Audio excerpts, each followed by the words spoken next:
We know one of the things that MND does is rob people of that most precious of things, which is their voice. There is now technology providing the solution, and we were very keen to get this up and running as quickly as possible. We also wanted to make sure we did the right thing, and one of the things we do as a board in consultation with the team is we always ask, what is the right thing? What do you need? What do you want us to do? And we did a client survey on voice for MND, and I would like to invite our interim head of advocacy and communications and all-round good egg. Will you please welcome to present the client survey, Fiona Thornton, ladies and gentlemen.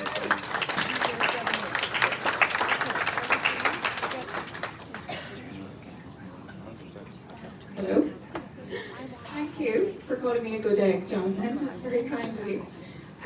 Yeah, so just to give all a little bit of context, I work on the communications team, as Jonathan was saying, with the very brilliant Dervla, who's over there behind the camera, taking a recording of this today.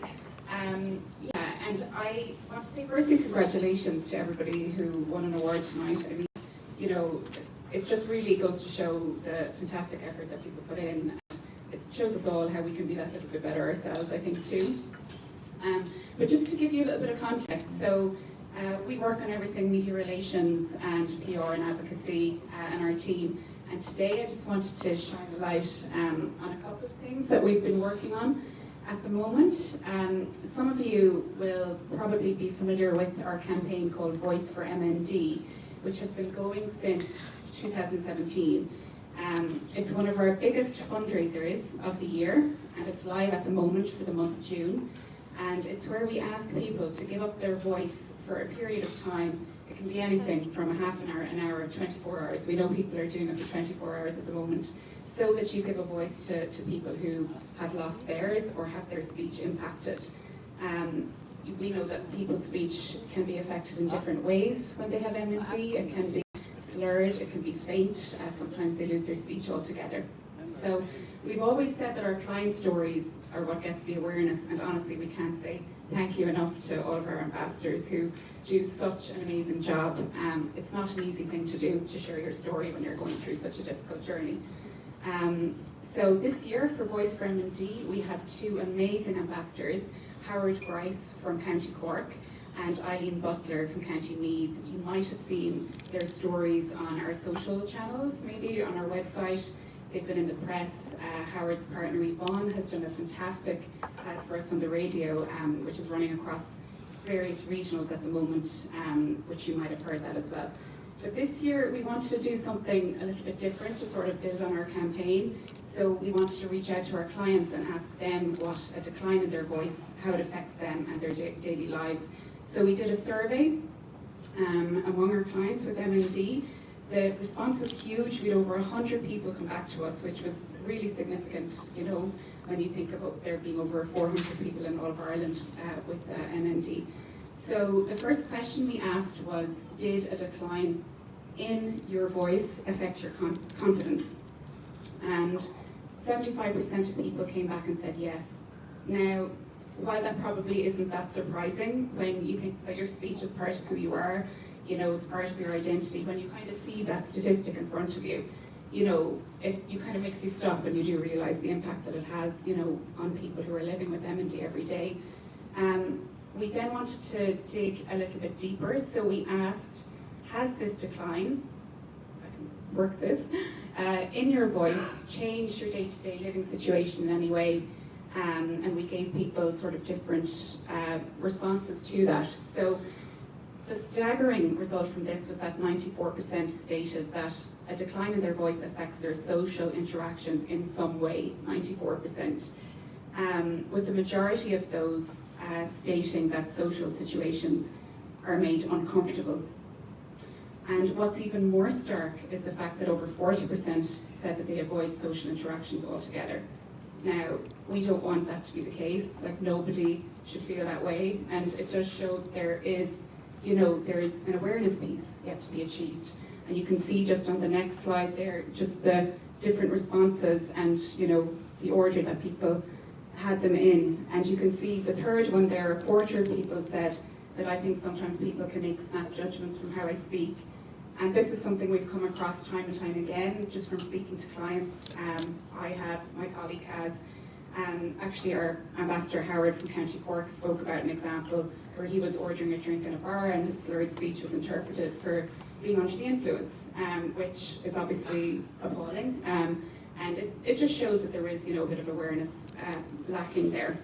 Now, I'll say that that's in no way the majority of society, because most people are fantastic, and our clients will always say that the support generally is fantastic, but it's just about reaching that percentage that aren't quite there yet.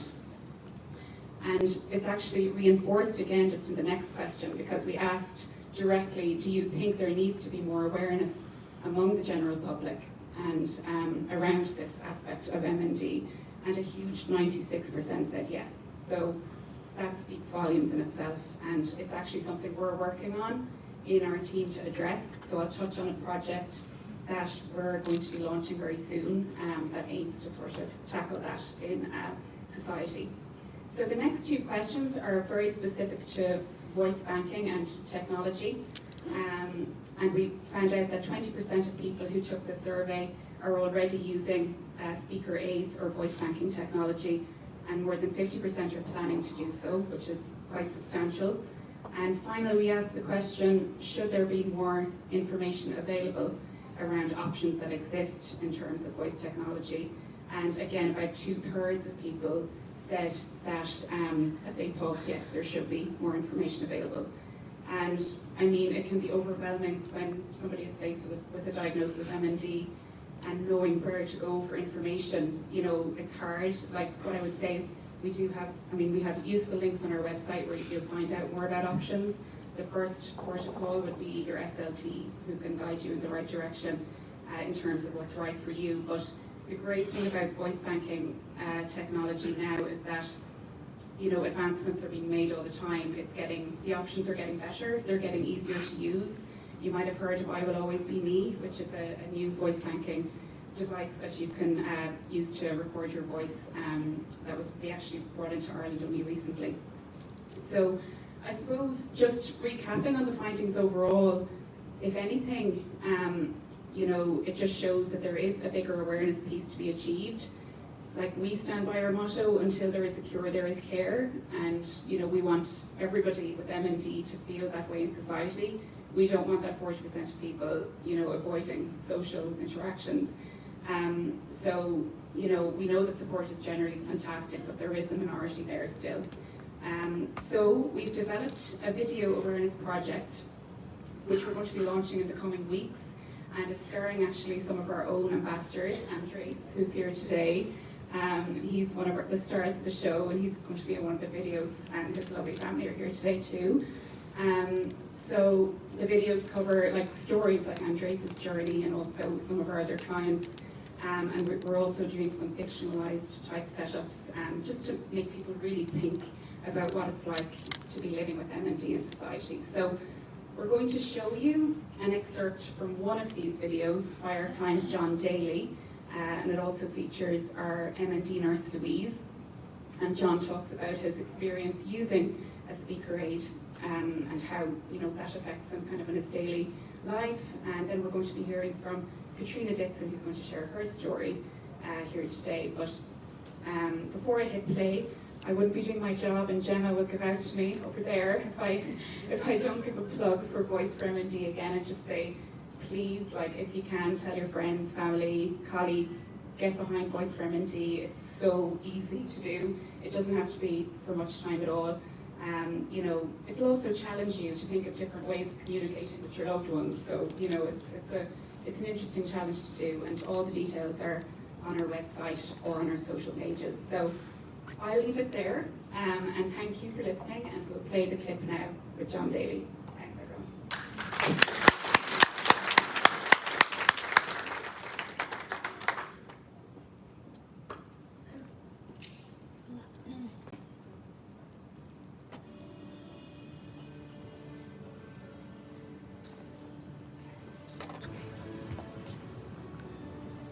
Hello, my name is John Daly.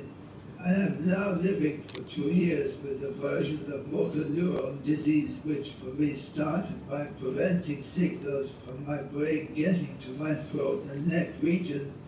So I rapidly lost my ability to speak and steadily lost my ability to swallow food or drink. When somebody is first diagnosed, they're advised to register with the IMNDA. Once they've done that, their regional nurse will get in contact with them and come out and visit them in their home. Once we come out to meet the person living with motor neuron disease and their family, we can assess them and see what services and supports we can link in with. I have had huge support and treatment from many sources. Services in my area have been very good too, including regular consultations with dietitians and occupational therapists.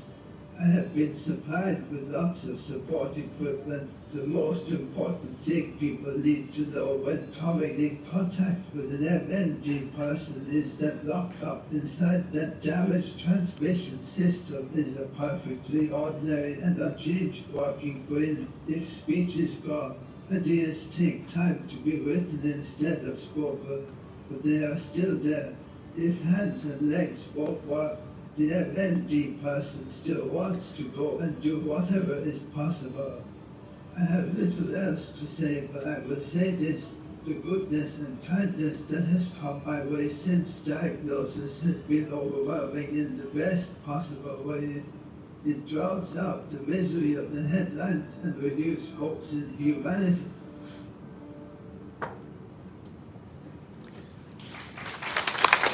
Thank you, Karen. I have to say, John Daly is the most incredible artist, and he did a calendar and a book and everything. I think they're available to buy from IMNDA.ie. He's just an incredibly talented man, and we thank him for doing that little bit. Katrina Dixon is with us here in the room somewhere. Katrina, right, there you go. Katrina, if you want to come up, you can tell us a little bit about your experience of this particular project as well. Katrina, thank you very much. I'm going to give you this microphone, if that's okay. Do you want me to hold it for you? I used to be able to talk to a room without a microphone. That's all right. I've been accused of that as well at times. Loud voices. I only thought Wexford people had loud voices. Hi, everybody, and thank you to Tracy for the invitation today to speak. See, I'm better off without it. As you said, my name is Katrina, and I thought about what I was going to say today, thought about talking about my voice, and then listening to all the stories here today. I'm kind of looking around the room thinking, I'm Katrina, and I'm living with MND. The biggest thing for me is I'm living, I have full intentions of living a big, full life for as long as I can. And that brings me to my voice. Anyone that knows me, my friend Debbie is here with me today. I would chat behind legs like a horse. I talk non-stop. I'm a nurse. I spent 30 years working with people with intellectual disability, so I know everything, or I think I do. And then last year, I had a weakness in my hand and went through the motions and had an MRI to rule out MS. And again, because I'm a nurse, I knew too much. So by the time I got to see a consultant in August, I knew. I wasn't sure, but I kind of knew. I got my diagnosis in November into December and had to tell my girls for Christmas, or a Christmas present. I don't want to be sad about it either though, because, you know, looking and listening to the stories, and I was inspired by Charlie Barrett. I went and climbed Croagh Patrick last year, and I probably had motor neuron and didn't know it. And I got up that hill panting, thinking about that man and thinking, for God's sake, will someone help me here? You know, it's a difficult disease. We are living with loss every day, a little bit every day. And one of those things is our voice. When I was diagnosed, I was very lucky. My speech and language therapist in Wexford contacted me through the referral system and invited me down. And very quickly, she encouraged me to think about saving and banking my voice. I was very hesitant. Again, it was still a new diagnosis. I was coming to terms with it. And very cutely, as I said to Laura since, she said, it would be great to have Katrina. I have a student here who's never seen it before. And I went, yeah, okay. You know, I recorded my voice. It is synthetic. I won't deny, like it sounds like it, you know, it sounds like me, but it is synthetic. It is my voice, and I don't need it yet. I'm very grateful to have had the recording. I'm so grateful tomorrow now because I feel a change in my speech already. I'm tired today because one of my daughters had an emergency last night, so I didn't get to bed at 1 o'clock. And I can hear the slur in my speech today because of my tiredness.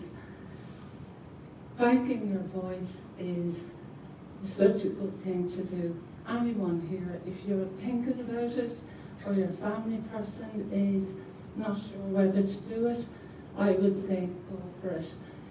You would put money in the bank, in a savings account for an emergency, without even thinking about it. Put your voice in a bank.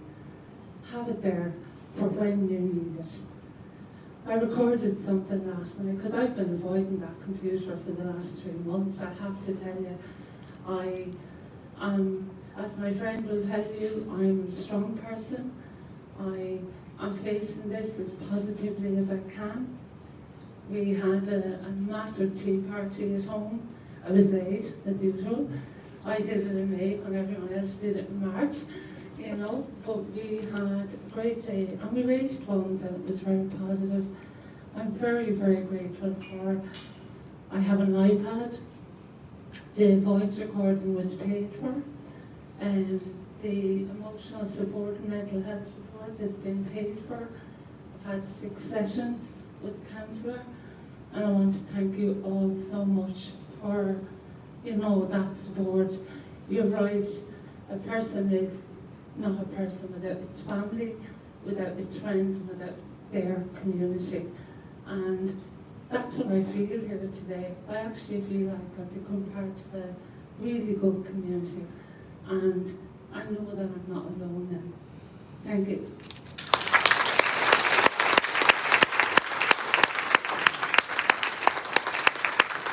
Katrina Dixon, ladies and gentlemen. Katrina, thank you so much for that. And you are, it's a family.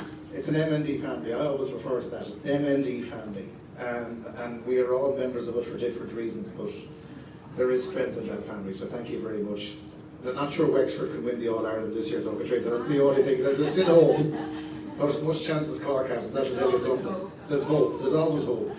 Right, one of the things that we always like to do at every event is to talk a little bit about research. Now, again, we have 2 organisations, brilliant organisations in their own way, that look after both sides of the house. Our job is to look after the people and their families going through the journey, but the one question that everybody who ever hears about MND is, well, what's happening with the world of research? What is going on?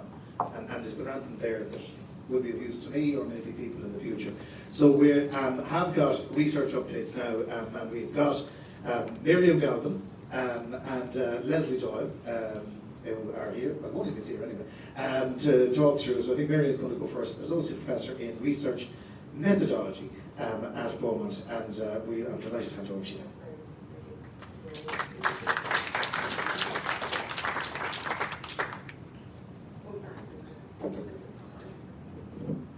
Yeah, that's good. Okay. Oops. Thank you, Jonathan, and thanks everybody.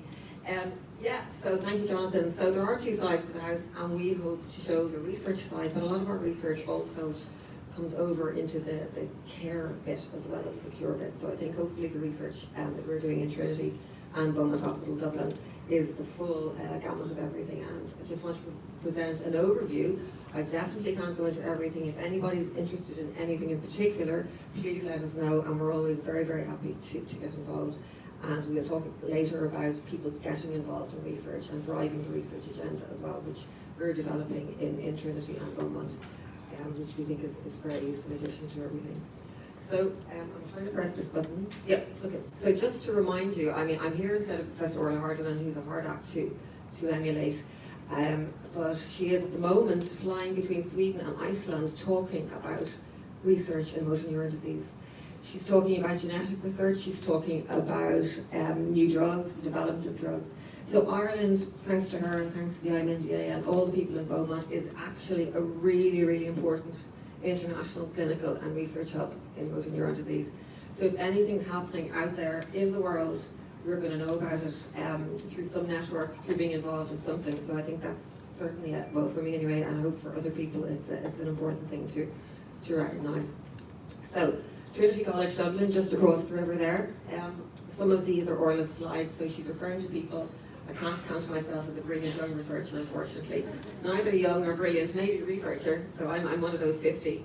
But in Trinity College we have, as you can see there, from neurological evaluation through genetics, through health services research, down to clinical trials. That's what we're doing in the Academic Unit of Neurology, which Professor Hardiman set up approximately 10-15 years ago. And Mark Howard is our research manager, and he maintains what we call the ALS register. I'm going to use ALS and MND interchangeably, but MND is, if you like, the umbrella term, and there are a couple of different types of MND, and ALS is the most prevalent, and that's what I'm going to refer to. So the excellence, again, that's a couple of us there.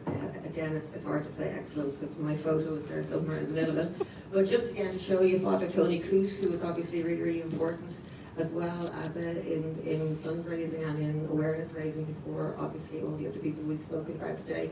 He has helped Bahman Nasser Salami. He's a very, very talented what some of his people over here can tell me what he's called, but I think it's a neurophysiologist and various things like that. And I might call on some people here today. Niall Pender, neuropsychology, brain imaging, genetics, and we also have two clinicians here who are also working in clinical measurement. So there isn't, this is the Beaumont staff, a photograph, I believe it's, the group has increased perhaps since, but the idea being that we've got a multidisciplinary clinic. Which means we've all of these people, and that's really, really important, and in terms of the care people receive, but it's also been proven in research to extend people's quality and quantity of life, believe it or not. So the Academic Unit of Neurology, a brief overview. Genetics, genomics. I had to sort of figure out how do I explain the difference between genetics and genomics, if anybody's interested even. So genetics is about the individual genes that people study. Genomics is about how the genes interact in an organism and with the environment, so it's a slightly wider piece. And Eva and Narlin are over here, who I'm going to put into that group, but I know you're tangentially related, so some of the posters are over here. But we have a complex trait genomics lab. I can't begin to tell you what that is, but it's in the Smirkett Institute of Genetics under Russell McLaughlin. This is part of what they're looking at. They're looking at 323 genes, the variants, looking at frontotemporal dementia and ALS and the risk variants. And it's, if you notice there on the left of the screen, sorry, you're right, probably Project Mine, I'm going to talk about that again. That's an international European project that is collecting information on 17,000 people and their genes. Because as it is a rare disease, with other rare diseases, and I work in some other rare diseases, we have to have greater numbers for statistics, obviously, but also to notice the differences amongst people. There are sex differences, believe it or not. Ross Byrne, Emma Kakar and Tomas Gomez there are looking at differences in genome-wide association of ALS. Really interesting area. This is Project Mine, finding more genes. So the graphic there is we collect blood samples, profiling, DNA, all of that's going on through Beaumont, through St. James's, I think, as well, and obviously the academic unit. Now, I wrote, what does the X or G mean? EXG stands for any kind of electrophysiological research. So the reason we have EXG there, the X can be interchanged for any other letter. So we do, sorry about that. Sorry, I didn't expect to speak. No. So the X there stands for any letter that can be interchanged there. So it could be EEG, which is electroencephalography. Some of you who have participated in research with us will know it's a cap that goes on your head and measures your brain waves. It could stand for EMG, which is electromyography, which is we put some electrodes on some muscles in your hand, and we measure the activity in that muscle. And it could stand for ESG, so that is electrospinography. So we look at the measurements from your spine. So that's why we've chosen EXG. The X can be kind of interchanged, and that's I'm going to ask you to explain that. Thank you very much, Marion. So Marion's part of the group who's doing that, along with Batman, Roisin, and Laura, who are PIs in their own right. And that's one of the things with Academic of Neurology. I know that's not the focus of this talk, but just to let you know, new people are coming through the whole time with the latest research, and it's kind of a conveyor belt, if you like. So it's not that a couple of us are over there for the last 30 years. It's actually new people coming through with new ideas and the latest technology. As we're just going to go through these, because it's been mentioned before, there's all sorts of really exciting and interesting work that's being done by this group. And some of you, I saw a man over there raising his head or whatever, his hand, to say yes, he's probably participated in some of these, and maybe others have as well. So this is transcranial magnetic stimulation.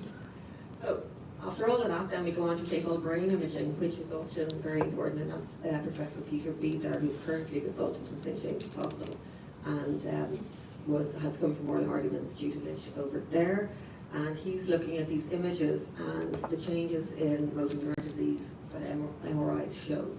So they do a lot of good work there, and also at the moment, you'll see one of the posters over there, we're linking brain changes with neuropsychology and other things, so we're actually using a multimodal approach. So we're not just looking at brain, we're linking a brain with the capability of doing particular tasks, etc. So it's very great. Irish Register. So just to let you know, this is going on in the background the whole time. It's the longest running, these are all superlatives, but it is the longest running natural disease register, I think, in the world, should I say. It's been going since 1997 when it was set up, and it's really taken off. So it's really a lot of places come to see how it's done, because we're collecting information, and I know people are so good to give us your data, your information, and allow us to keep going with this. It does really help locate everybody within the disease. So as I was saying to you before, really we harness expertise across Ireland, and the clinical trials, as somebody asked me before, this is one of the things where we have to be linked in. I mean, we're linked in anyway, but we're working with our European partners, the European Network, Cure ALS, and TriCals, which is a wider European project looking, going towards drug discovery. I won't go into the detail of it, but just to let you know, that's what's happening, because in terms of the past, I know you've probably heard Professor Hardiman and others talk about, they used to use mouse models, and they used to inject mouse models with genes that were seen to cause ALS, and they used to modify them and see what's happening in the mouse. And that's what happened in the past. And as we now know, of course, first of all, it hasn't been successful, but how like a mouse or any of us, we need to look at a different way, a different paradigm, which is what we're this group are trying to do. So we think of subgroups of patients. So the register collecting all that information will allow us to subgroup patients with the genetics of the MRI. So it's all going somewhere. And it will inform, and has informed, in fact, clinical trial design. So there's now what we call designer treatments, and it's based on genetics. So I think often people talk about, say, breast cancer or whatever, as opposed to colon cancer, different treatments for different types of cancer, even though it's cancer. Now we're seeing that it's different types of designer treatments based on the gene that's happening. So this is what's going on in the world of clinical trials. And these are some of the current trials in Ireland. If ever a drug company comes over to Europe, Ireland pretty much gets in on that. So these are all happening. I can't give you any results, I'm afraid.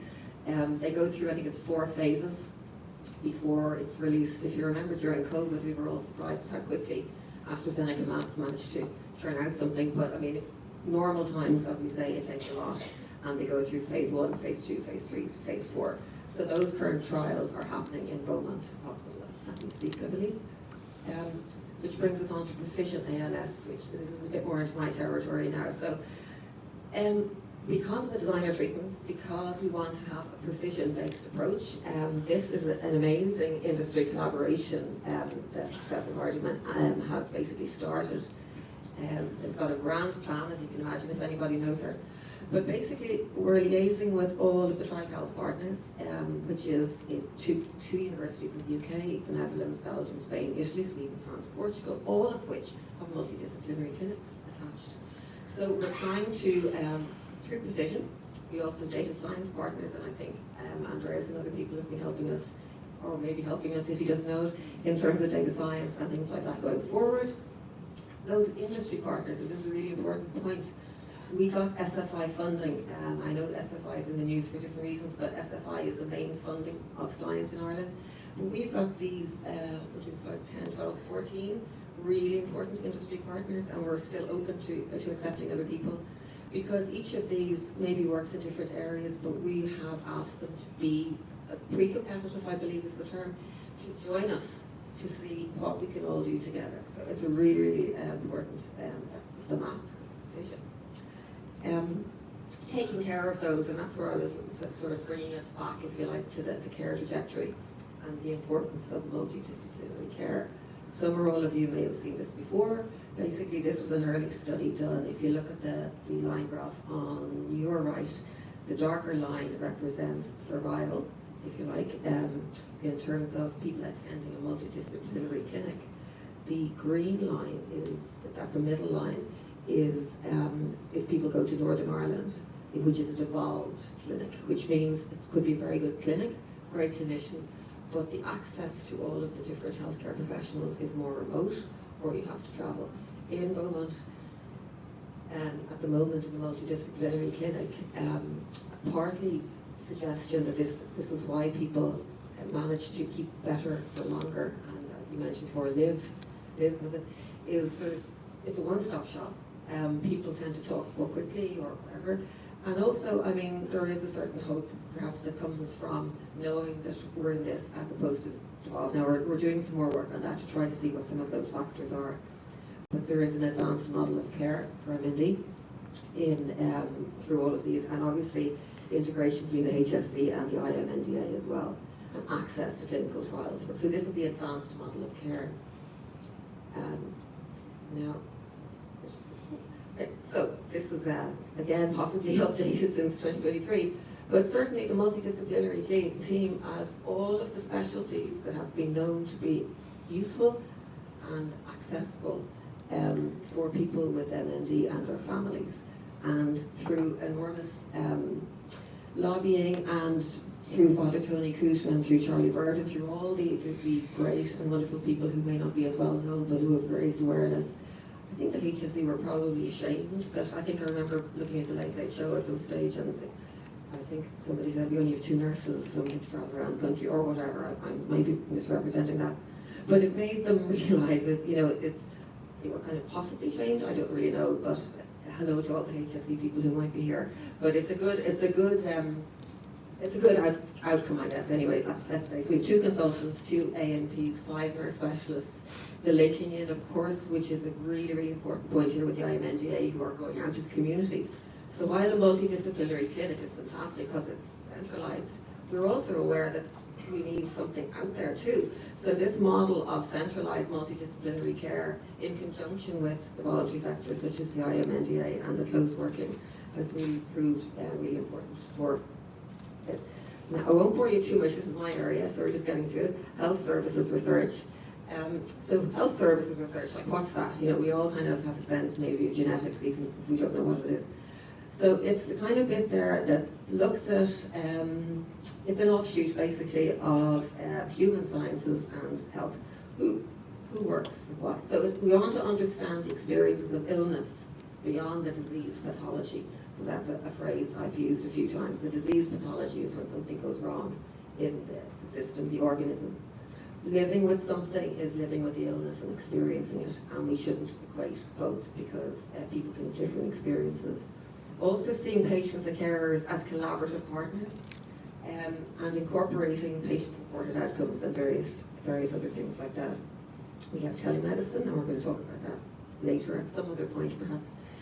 clinometrics, which is a thing about clinical meaningfulness and making sure the measurements and the things we use are actually measuring the thing we want them to measure. Miranda, two of whom are here with me today, looking at multidisciplinary innovation in a digital age, and that's actually health practitioners who are doing academic research to go out back into the world. 5 projects. Again, happy to go through this at some other time. I know you're probably tired at this point. Just a slight mention to the patient of public involvement, which Leslie and MK, I believe, we'll talk about later. So what we're doing is, we know it's in other types of research, but what we know, because we've had such a great buy-in from people in the MND community to our research, we are now going out to people to ask them, what do you think we should research? How should we do this trial? How should we ask this question?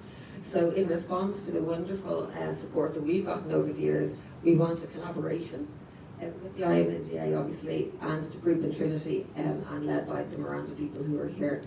And we'll hear a little bit more about that, and obviously the people on the panel with lived experience of the condition. This is me. Well, I won't even look at that photograph. The patient journey is, we collect all that information, and I just want to show you this. There's a thing called patient journey mapping, which is this fancy looking thing over here on the left. It's evidence-based, it's a process, and it provides insights. All well and good. So then I started to look at, well, what does it look like actually for MND in Ireland? And it's not as easy as it seems. So, you know, if you look at this, if I can go backwards, that's too fancy. It's some kind of an abstracted thing, well, this happens and it's all linear. And then we look at, how does somebody actually get diagnosed? How do they get to the clinic? So the research I did a number of years ago found that a person has to have potentially six contacts with healthcare to get multidisciplinary clinic. So it isn't all the way it should be, but what we're doing is we're recognising that, recognising it's a systems problem and following it up. Caregivers, we've definitely, and thanks to the IMNDA for continuing the work, we've definitely established the importance of people outside in the ecosystem and caregiver experiences. I also want to stress quality of life is not dependent on health status. I've been with a number of people in their homes who don't look particularly well. They're not healthy, but they're happy. They find something. Doesn't mean everybody is, but it's to allow people to think just because one has a debilitating condition, a terminal condition, one still can have a quality of the life. And it's disrespectful to write off that quality and assume that people are just some sort of receptacle for drugs going forward. We learn so much from people who are living with it, because researchers need to learn. And the last thing I want to do is to tell without learning first. I've looked at well, for me it's interesting that when carers are happy, patients mightn't be happy and vice versa, so that's an interesting point. Basically the patients are green there, or I don't like even calling them patients, people living with the condition who have the condition are in green, and the others, the family members are in yellow. So, you know, doesn't mean because one person's well, everybody's well, you know, that's something we need to look at too. So, just to sum up here, partnering with the patient and caregiver at the Academic of Neurology and Young Hospital, we do believe we have a novel approach to deliver clinically meaningful benefits. It's at the cutting edge and has made many important discoveries, works closely with European partners. We're totally grateful to all the Irish people with MND and their families and their generosity to help us understand the condition, and to the IMNDA for unwavering support over the last 30 years. And there is a subsample, I don't know why the people are in red, so maybe they've done something wrong, but just that's the past and present and growing, I believe. So thank you, that's it. Thank you, Miriam. Terrible point for somebody's name came up right there, they weren't expecting it, genuinely were. And we are grateful that we have a very hard-working team in Trinity that are pushing in the direction. No, I always say, we look after you while you have it, they look after what happens next, wherever that may be. So, now to talk a little bit more about what is happening in research and what is going on, we're joined by Leslie Leslie Doyle, who is a PhD student, previously the MND SLT in Rome. There's a whole lot. I haven't introduced you yet. You're up already. There's nothing stopping this man, I swear to God. And she, as you can already tell, is being joined by the wonderful Mike Clancy. So Leslie, I'm going to hand it over to you. Thank you. I wasn't hiding from you earlier, Jonathan. You know, to be fair, I was reading out the one. That was my fault. That was my fault. Carry on. And while we're getting set up, just to say, I am one of the Mirandas, as Mary mentioned, that my clinical background is as a speech and language therapist, and voice banking is a big interest of mine, and I've been working on a project with SLTs from Beaumont Hospital, the Centre for Media Clinical Care Assistive Technology Department, and Trinity, to make as many resources and information available, and we're in the process of updating that information. So I'll be very pleased to link in with Fiona if there's anything more specific from the survey, but any specific things that people find it hard to find out, we'll do our best to try and work on that. But this talk is nothing to do with speech therapy or voice banking. This is about our patient and public involvement panel that we have in Trinity. So I've introduced myself, Anna MK. You can introduce yourself. Thank you. My name is Michael Clancy, better known as NK, all my rugby friends anyway. Back in 2016, I was very active in loads of different places. Rugby, refereeing, and I had the Alliance Company. I was also a reservist in the Army. At the end of 16, I was officially diagnosed with MND. Now, at the time, you would have thought the guy is goose. You know, his life is over, virtually. But physically, I wasn't able to do things I used to be able to. And I had no strength in my legs or my hands. My speech was slightly slurred. My sisters actually asked me, was I drinking? So, the worst I was drinking was actually not tea, coffee. But I decided that I wouldn't lie down. So up here it still works. So to the PPI, you don't have to be physically all together as long as you can input something, and I feel, from up here to this. Maybe not so good, but at least I get my message across. Okay. So to anyone who's not so familiar with the term, by patient in this sense we mean anybody who uses a healthcare service for their carers. By public, it's anyone with an interest in a healthcare service or might potentially use one. And by involvement, it means those groups working together with researchers to plan and design research. So the key point here is that it's collaboration, and PPI acknowledges that people with a lived experience of the condition bring their own insights and expertise, that people who are affected by a condition, and we're talking about motor neuron disease for this panel, that you should have a say in influencing the research that is done about that condition and how that research is done. And then also anybody who uses a publicly funded healthcare system should have a say in the prioritization of how publicly funded health research is carried out. So just to distinguish, we're talking about involvement. So involvement is one part of research and participation is a different one. So involvement, it means that researchers, but along with patients and members of the public, are all working together for planning, designing, and managing a research study. So participation is different. It means that you might be a subject or a test and provide data in a research study. So doing one doesn't mean you can't do the other, but just to know that they're different. And the whole plan is that PPI is taking benefit from that expertise of people with a lived experience bring. So this is the part that we're looking at here. Why is PPI important? It comes back to the quality, value, and impact of the research. And MK, do you want to come in on that one about the impact of why hearing the voice of somebody with a lived experience is important? Yeah, I just quote a simple example in that beautiful surroundings here today, but supposing most of the people that were invited here were not able to climb the stairs or push open a door, and this building had no lift, and the steps to get into the building was maybe 5 or 6 steps. That includes or excludes the majority of people that would be attending today.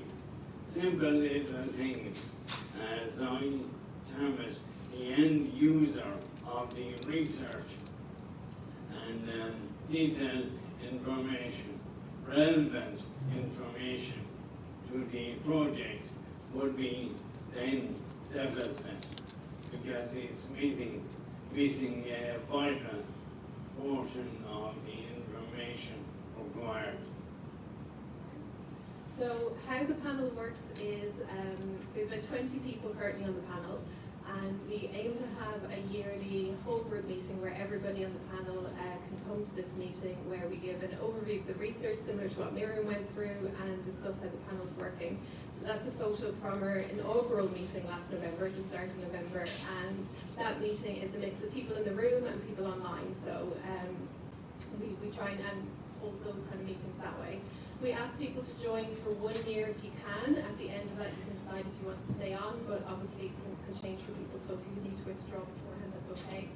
The level of involvement depends on the person. So how it works is there's a researcher who wants to consult with the panel. They make up a description document that gets emailed out to the panel, and people can say if they're interested in getting involved in that particular activity.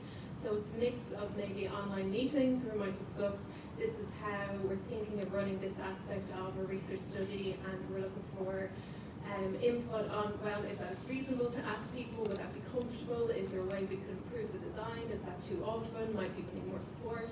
And then there's also tasks that can be done in people's own time, so maybe reviewing an information leaflet or survey questions of do they make sense? Are they, medical language or understandable? So with that, people can email us back their answers, they can do a video phone call, so if you've got a communication or mobility difficulty, it shouldn't impact on being able to get involved. So we have some forms here today. The panel recruitment is ongoing. Anyone with a diagnosis of MND or family member, friend, informal caregiver, or any kind of support person is welcome to join. If you would like to fill out a form, we have a box over there, or you can post it back to us at some point, or there's an email address on it. So it might be something you're interested in now, but maybe a few months down the road you might want to get involved. So if you've got any more questions, you can ask myself or MK. Anders, who we're pulling into in lots of different ways, he's also a panel member, so he's happy to answer questions if anyone would like to ask him anything more about how the panel works. And Avril, who's also one of the Martha students, is here too. Thank you. Thank you, Lucy. Thank you, Michael. Thank you, Andres. You can say no things here. One day. Yeah. Yeah, okay, very good. So if anybody wants to get a drink, they can wander over and do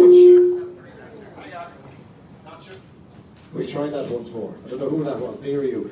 If anybody wants to just grab a quick drink, they can. So the beer has come out. Mike, the beer is out if you want to go over and get one.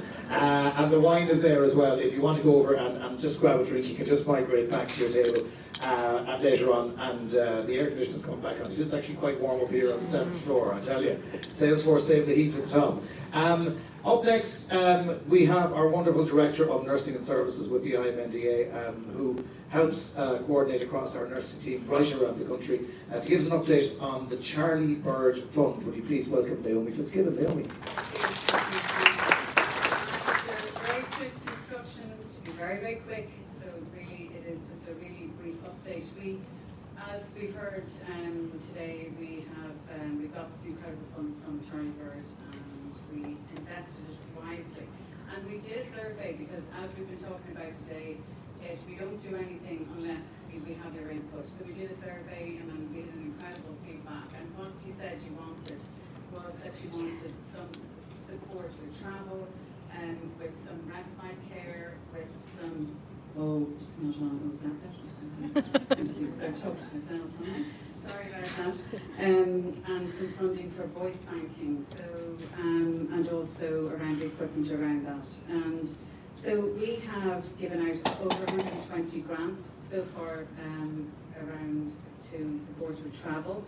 We have provided 70 weekends away for families, and we also have funded incredible voice banking, and the I Will Always Be Me app is it's available in Ireland. It's the only country outside the EU, or sorry, outside the UK, that it is available.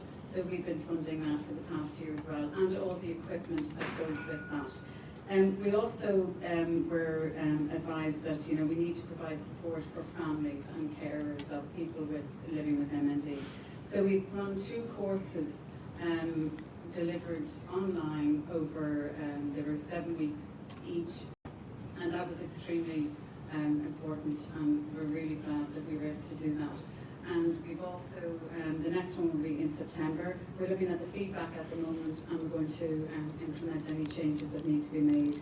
We're also going to commence with the bereavement course in September later on in the year. So they were the things that came out of the survey. We've started to do them all, and we're going to implement more programs as well. But they were the main things that we wanted to do this year. So thank you for your feedback. We are going to send out a survey again so we can get more feedback. If any of you have used the services, we'd love to hear from you.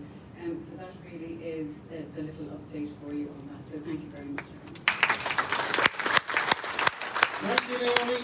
Much appreciated, and thank you to all of our hard-working nursing team and many of whom are with us as well today. I'd just like to point out, Gemma Watts, who's our head of fundraising, is incredibly well behaved right now because England have gone a goal up and she didn't scream. So I'm very impressed with that. Look, she's trying to look professional over there now. She's not here. Don't worry, what are you talking about, you girl? You're grand.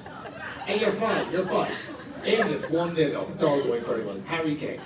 Right, our last speakers. What partnerships mean to the company, and we have our corporate partners, Irish Life, who have been fantastic in their support.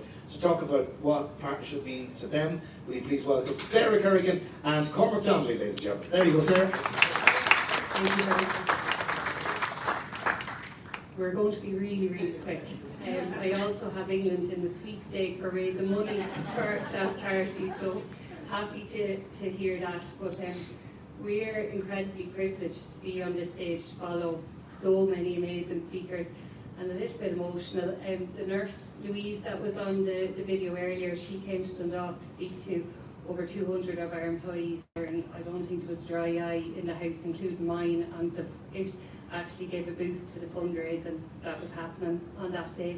And Katrina, our CEO, is from Wexford and a big hurling and football fan, so I'd say he would love to meet you. But CSR is really central to Irish Life and has been for years.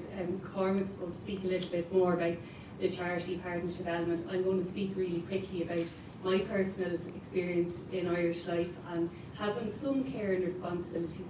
Not people here will have more experience in that, but working full time will also helping out my mum at home that has Parkinson's. And during lockdown, we went through a really difficult time, which I'm sure everybody did. And I think that graph, we were all in the yellow on the graph, I think, during lockdown. It was a tough time for everybody. But during that time in Irish Life, my colleagues rallied around me. Cormac covered a few meetings for me, I think, when I disappeared off to do whatever had to be done at home. So the culture is really, really positive. And after lockdown, we did a full review on the policies that were in place. I think it was evident that we needed to do more. We introduced since 2022 9 new policies to help people that are at different stages of their life and that have different care responsibilities. One of them at that time, Women's Aid were our charity partner, similar to yourselves, and they helped us with a domestic abuse of violence policy for employees that may be going through that or their family members.